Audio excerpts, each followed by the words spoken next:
Russia's Supermaneuverable Su-35S can drop heavy payloads on any target. At just under 100 models currently in service and dozens more on order, the Flanker E comprises the backbone of Russia's air superiority fleet.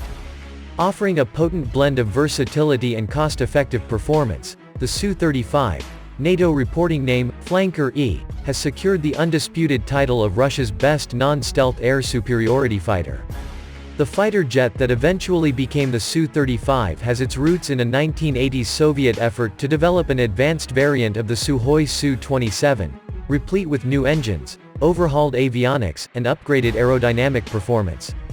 This new fighter was dubbed the Su-27M, making its maiden flight in 1988.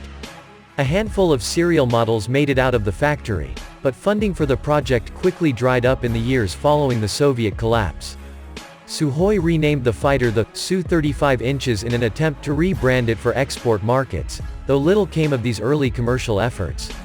The Su-35 was revived in earnest only in the early 2000s, as part of an Air Force modernization program to close the widening gap between Russia's vast, bloated inheritance of Soviet aircraft and Western late fourth-generation fighters.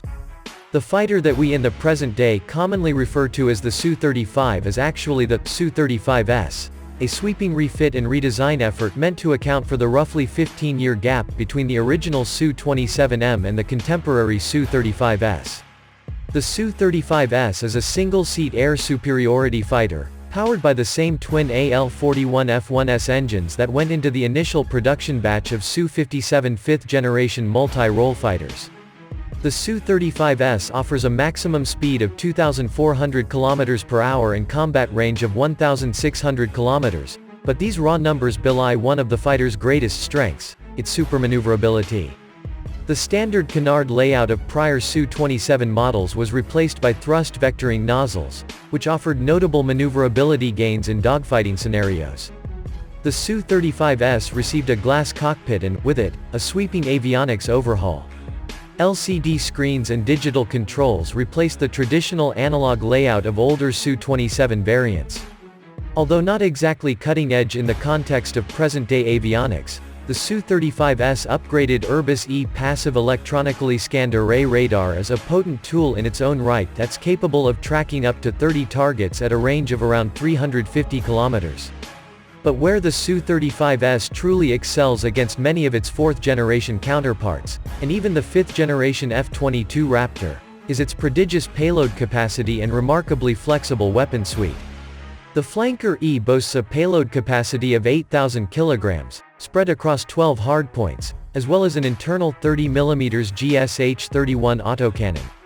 The fighter's 6 R-74 short-range air-to-air missiles fill the short-range engagement slot, while its 12 R-77 beyond visual range air-to-air missiles are typically seen as the Russian counterpart to the United States AIM-120 advanced medium-range air-to-air missiles. Despite its primary orientation as an air superiority platform, the Su-35 can capably play fly-strike missions with its vast selection of guided bombs, as well as its air-to-surface and cruise missiles from the Kh-31, 35, 59 and caliber families.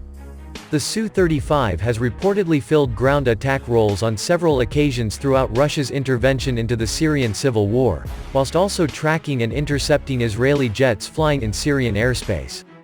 The Su-35 did not quite manage to live up to the export role intended by Sukhoi, though the aircraft was procured in batches of 24 units by Chinese People's Liberation Army Air Force and the Egyptian Air Force. Russia's military is by far the largest Su-35 customer. At just under 100 models currently in service and dozens more on order, the Flanker E comprises the backbone of Russia's air superiority fleet. The Su-57 is slated to slowly phase out the Su-35S, with 76 such fighters projected to enter service by 2028, but only time will tell if Russia's defense industry can churn out this many Su-57s in such a short time frame.